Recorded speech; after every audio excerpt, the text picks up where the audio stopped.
Welcome to our Principled Entrepreneurship video series, sponsored by Koch Industries. In our series, we focus on entrepreneurs who drive innovation, who've taken risks, who have developed business models that have had major impact, as well as had an impact on their communities.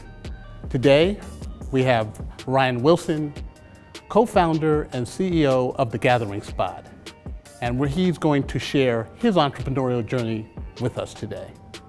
Ryan, pleasure to have you here. Good to be here.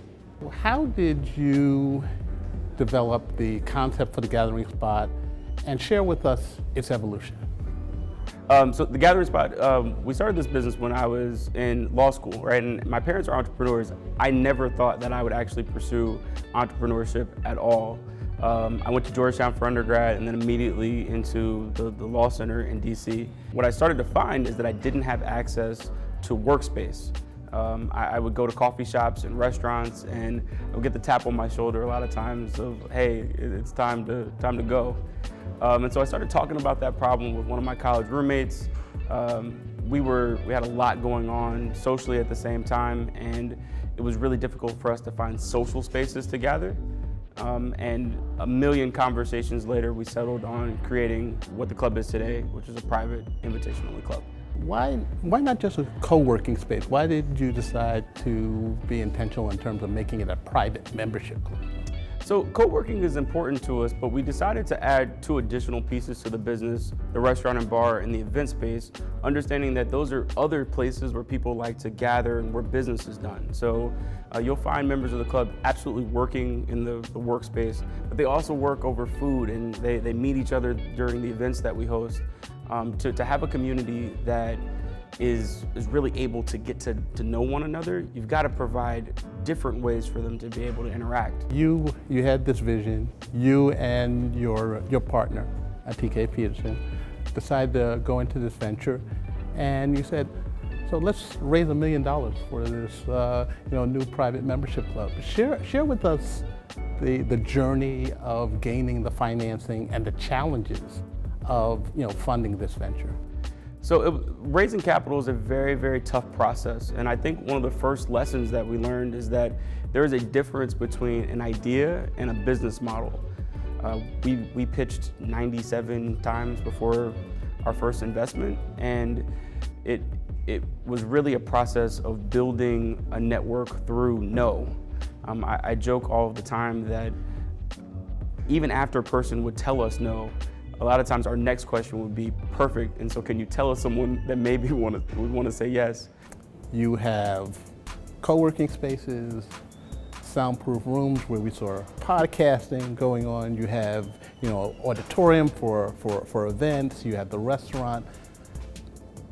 Share with us the process of building this space out. We wanted to make sure that we surrounded ourselves with some of the best experts. All right, I'm coming out of the legal world. My business partner, TK, has a finance background. And so neither one of us were designers or had any experience in construction. And so we went out and found one of the best design and architecture firms in the world, Gensler. And they really helped us think through. I mean, there are a lot of things going on under this one roof. I mean, as we've talked about, there's co-working, there's a full restaurant here. We had to find a space that could accommodate an entire kitchen. For assembly space, we wanted to be in a place where there was parking. And real estate is not easy to find when you have such tough requirements the way that we had. Being a private membership club, you screen who are going to be members. So how do you become, a member of this company? So the process really begins online to become a member of the club. But it doesn't end there. So after a potential member submits an application to the club, our membership team reviews that application and then schedules an interview. From the interview, that team comes back together and we start to evaluate the overall composition of the club itself. So for the club to be creative and to be entrepreneurial and to have the corporate community present, we have to spend a lot of time trying to make sure that there's always balance here. As you looked at the events that you put on here, have been the events that have wowed you? You say, we are putting on this event and we're having this impact in the community. I'd say recently, and the club specializes in corporate experiences. We do a lot with brands introducing their products and services to the membership. Anyone from Spotify to Google to Facebook to Georgia Power to Coca-Cola, you'll see the largest brands in the world host their functions here. What's the growth plan? So you'll have 2 locations in 2019. Over 5 years, or what's the goal over the next 5 years is to open about 10 clubs. So I spend a lot of time on the road. I'm easily in 6 or 7 cities a month, looking around from a real estate perspective. Again, understanding that the lead time for us to open in a city is not a 1 or 2 day process. We really spend a lot of time trying to understand the market. That's looking at data, but that's also talking to people. It's doing events and really getting a true understanding of what's happening in the city. In terms of having an impact on the larger community, philanthropic, in terms of social entrepreneurship, has that also been a driver in terms of some of the connections that are made here? We absolutely believe that one of the powerful things about assembling this type of group of people together is that you also have to have an eye on doing good work for the community. And so that comes in a lot of different shapes and sizes here at the club. As an organization, we're super intentional about it. So one immediate example that I can give you, we've developed a relationship with the school that's not too far from here, where we provide dinner service to the entire school every single day. We look at the gathering spot being a place where the conversation is convened. You've seen the gathering spot as a platform that has helped to drive social entrepreneurship.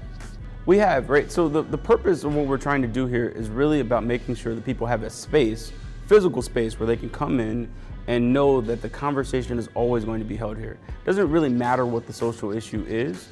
We want this to be the common ground that people are able to engage in a very substantive debate. So my first job was working, my parents owned a call center business. It was called Ryla Teleservices. So it was named after my sister and I. So I'm Ryan, my sister's name is Lauren. It was the first 2 letters of our name put together.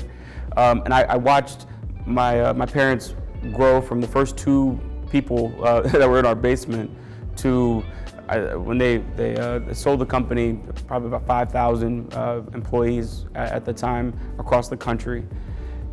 If there's anything that I learned from my parents, though, and it's a really simple concept, is that it's important to do business the right way. What advice would you give young entrepreneurs who are trying to start their business?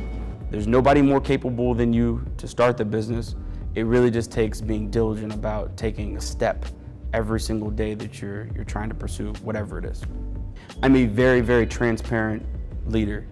I tell my team about what's happening here, why it's happening, what my goals are for the future, why they're my goals, what milestones we've hit, what milestones we've missed. And I think through those open conversations, you get to a place where folks trust that even in tough conversations or bad moments, that we're all still working towards a common goal.